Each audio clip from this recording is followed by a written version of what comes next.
Pemirsa, keselamatan transportasi udara Indonesia menjadi sorotan dunia pasca kecelakaan pesawat Sriwijaya Air berpenumpang 62 orang yang jatuh ke Laut Jawa beberapa menit setelah lepas landas Sabtu lalu. Terdapat catatan sekitar 697 korban tewas di industri penerbangan Republik Indonesia dalam satu dekade terakhir.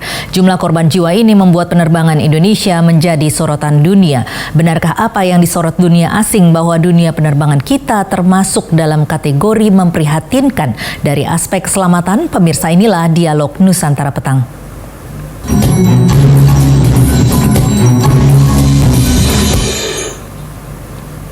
Dan pemirsa, sudah bersama kita Kapten Pilot Rama Noya, Vice President Ikatan Pilot Indonesia. Selamat petang, Kapten Rama. Selamat siang. Iya, Iya, ini benarkah apa yang disorot oleh asing bahwa dunia penerbangan kita ini memang mengkhawatirkan dari sisi keselamatan penerbangan? Bagaimana analisa Anda, Cap? Kalau kita melihat kondisi penerbangan di Indonesia saat ini, di mana saat ini kategori safety kita sudah naik peringkat, kita sudah melewati beberapa kali audit, baik dari Eropa, maupun dari Amerika, USOAP. Kita sudah cukup baik saat ini. Kita sudah naik dari kategori 2 menjadi kategori 1, dalam artian bahwa kondisi penerbangan Indonesia secara safety sangat baik. Jadi secara internal memang saat ini kondisinya sudah meningkat lebih baik, tetapi secara keseluruhan kalau kita lihat dari dunia penerbangan secara internasional bagaimana, Kapten? Indonesia masih dalam posisi yang baik, Mbak, karena hingga saat ini pun kita sudah bisa melewati fase-fase audit, kita sudah lolos dari untuk cek masalah safety kita.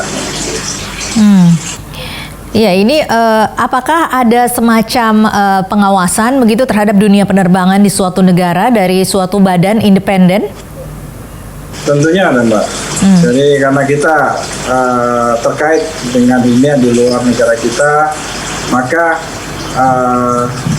negara lain memiliki akan audit dan kita wajib untuk memenuhi audit dari mereka pada saat kita akan untuk melanjutkan penerbangan kita ke negara lain. Jadi audit ini cukup independen dan standar internasional. Bagaimana hasil audit dari badan pengawasan tersebut terhadap dunia penerbangan kita sendiri? Yang saya bilang tadi, Mbak, bahwa kita sudah lolos audit dan tingkat safety kita saat ini masuk dalam kategori yang bagus. Kalau dalam satu dekade terakhir ini, bagaimana kira-kira fluktuasinya ataupun analisanya? Saya tidak memiliki data yang valid dalam satu dekade terakhir, tetapi saya mengikuti perkembangan tingkat safety dengan audit baik dari ELSA maupun USOAP di 2017. Kita lolos dan kategori dari dunia penerbangan Indonesia meningkat menjadi kategori 1. Itu yang saya tahu. Ini memang sudah cukup banyak spekulasi yang terjadi di banyak sosial media maupun yang diperbincangkan oleh khalayak umum, di mana saat ini sebenarnya tidak terlihat. Iya, bagaimana, Kak? Suaranya kecil, Mbak. Iya, saat ini bisa terdengar suara saya, Kapten? Masih kecil. Iya, Kapten Rama, bisa terdengar dengan jelas? Ya, sekarang jelas, Mbak. Oke. Cap, iya, ini banyak spekulasi juga yang terjadi mengenai umur atau usia dari pesawat. Kira-kira adakah hubungannya dengan kecelakaan pada Sabtu lalu ini?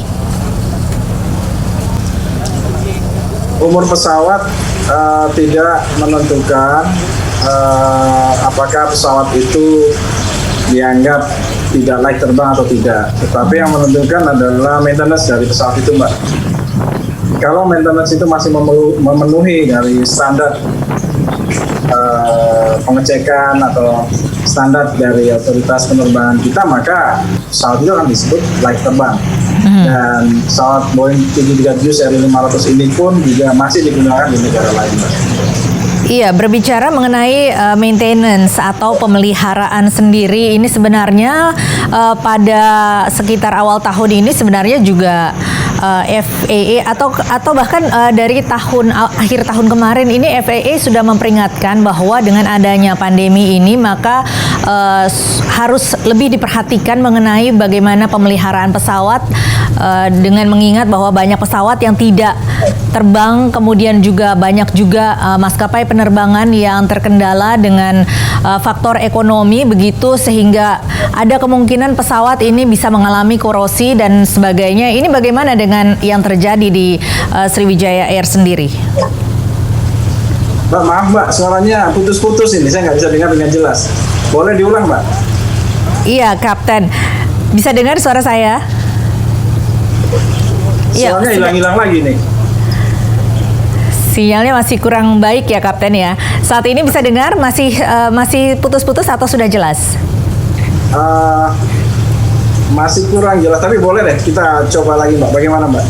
Iya, sebenarnya dengan adanya kondisi seperti pandemi ini, FAA sempat memperingatkan bahwa dengan banyaknya pesawat ataupun maskapai yang terkendala dengan kondisi ekonomi atau finansial yang kurang menguntungkan begitu, maka pemeliharaan pesawat ini harus lebih diperhatikan karena ada kemungkinan dengan minimnya ataupun kurangnya pemeliharaan maka akan bisa terjadi korosi pada pesawat. Bagaimana dengan yang terjadi dengan pesawat Sriwijaya Air? Apakah ini bisa menjadi salah satu faktor penyebabnya, Cap? Yang pertama yang ingin saya sampaikan, untuk cari faktor penyebab, kita harus mengacu kepada black box, flight data recorder maupun CVR yang nanti akan diurai setelah black box ini ditemukan, di mana investigasi akan dilakukan oleh pihak berwenang yaitu KNKT. Dari hasil investigasi baru kita bisa berbicara berkaitan dengan data yang ada, Mbak. Kedua, untuk masalah maintenance, pesawat ini sebetulnya kalau kita lihat historinya sudah terbang mulai dari bulan November. Artinya jika kita mengacu kepada pernyataan tadi, ya pesawat ini sudah keluar dari hanggar sudah lama dan sudah operate sudah lama. Itu pun kondisi kemarin pesawatnya baru saja dipakai dari Cengkareng, Pontianak, Cengkareng, Mbak, dan akan dipakai ke Pontianak lagi. Begitu. Artinya kemungkinan tadi gugur ya, Cap? Kalau saya lihat, saya kembali lagi ke poin pertama tadi bahwa kita tetap harus mengacu kepada hasil dari uraian atau investigasi dari KNKT.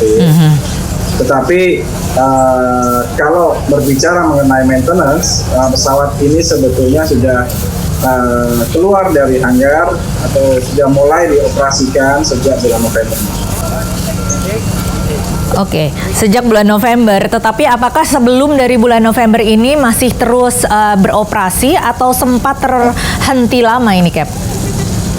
Pesawat tentunya akan mengalami proses